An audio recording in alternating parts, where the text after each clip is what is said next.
Hi అండి. Welcome to Harika's kitchen. ఈరోజు ఈ వీడియోలో చికెన్ ఫ్రై ఎలా చేసుకోవాలో చూపించబోతున్నానండి. మీకు గనుక ఈ వీడియో నచ్చితే లైక్ చేయండి, సబ్స్క్రైబ్ చేసుకోండి. దీనికోసం అయితే ముందుగా ఒక కళాయి పెట్టుకొని అందులోకి 6 స్పూన్ల ఆవాల నూనె వేసుకోవాలి. ఆవాల నూనె బాగా వేడైన తర్వాత జీలకర్ర, 3 మీడియం సైజ్ ఉల్లిపాయలు వేసుకొని ఫ్రై చేసుకోవాలి. అలాగే ఒక రెమ్మ కరివేపాకు కూడా వేసుకొని ఫ్రై చేసుకోవాలి.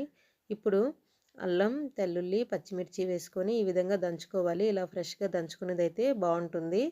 ఇలా దంచుకొని వేగిన ఉల్లిపాయలు అయితే వేసుకోవాలి. అల్లం, తెల్లుల్లి వేసుకొని మరో 2-3 నిమిషాలు అయితే లో ఫ్లేమ్లో మగ్గించుకోవాలి. ఇప్పుడు ముందుగా కడిగి పెట్టుకున్న చికెన్ అయితే ఇందులో వేసుకోవాలి. ఇక్కడ నేను కేజీ చికెన్ అయితే తీసుకుంటున్నాను. ఇలా చికెన్ వేసుకొని పైనుంచి కింద వరకు అయితే చక్కగా కలుపుకోవాలి. ఇలా కలుపుకొని మూత పెట్టుకోవాలి. ఇప్పుడు మసాలా కోసం ఒక ప్యాన్ పెట్టుకొని 2 స్పూన్ల ధనియాలు, 1 స్పూన్ జీలకర్ర, మిరియాలు, 4-5 లవంగాలు, 5 యాలకులు, 2 బడి ఇలాచి, అలాగే దాల్చిన చెక్క, అనాస పువ్వు, జాపత్రి, బిర్యానీ ఆకు, ఒక ఎండుమిరపకాయ కూడా వేసుకొని ఈ విధంగా ఫ్రై చేసుకోవాలి. ఫ్రై చేసుకొని మిక్సీలో వేసుకోవాలి.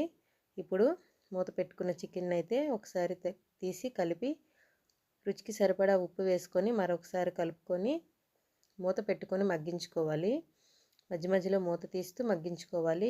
ఇప్పుడు మసాలాలోకి పసుపు, రుచికి సరిపడా కారం వేసి ఇలా మసాలా అయితే రెడీ చేసి పక్కన పెట్టుకోవాలి. ఇప్పుడు చికెన్ నుంచి ఇలా వాటర్ వస్తుంది. వాటర్ అంతా కూడా ఇంకిపోయేంత వరకు మగ్గించుకోవాలి. ఇలా మగ్గిన తర్వాత మనం ముందుగా ప్రిపేర్ చేసుకున్న మసాలాలను అయితే ఇందులో వేసుకోవాలి. ముందుగా 3 స్పూన్ల మసాలా అయితే వేసుకొని కలుపుకున్నాను. తర్వాత మిగిలింది కూడా వేసేసాను. అలాగే కాస్త ఉప్పు తక్కువ ఉందని చెప్పి కాస్త ఉప్పు కూడా వేసాను. మీరు మసాలా తక్కువగా తింటే 3-4 స్పూన్ల వరకు వేసుకోవచ్చండి. కాస్త ఎక్కువ తిన్న వాళ్ళైతే నేను చెప్పిన క్వాంటిటీలో తీసుకుంటే సరిపోతుందండి. కేజీ చికెన్కి పర్ఫెక్ట్గా ఉంటుంది. మరొక 5 నిమిషాలు అయితే చికెన్ని లో ఫ్లేమ్లో మగ్గించుకోవాలి. చూస్తున్నారు కదా, ముక్క అయితే ఉడికిపోయిందండి.